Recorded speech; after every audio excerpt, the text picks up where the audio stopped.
आइए जागरण भजन की ओर हम सभी बहना चलें और सारे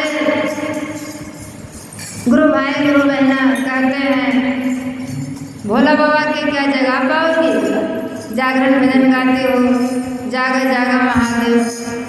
तो हमारे गुरु भाई गुरु बहना शिव को जगाना क्या हमारे लिए संभव है?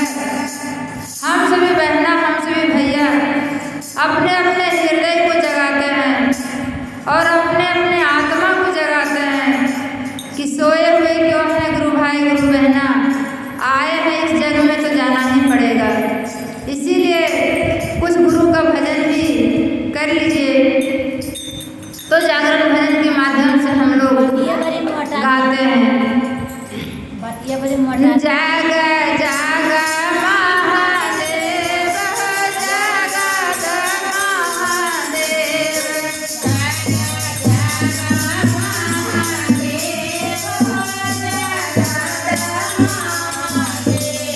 जागा जागा महादेव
Jai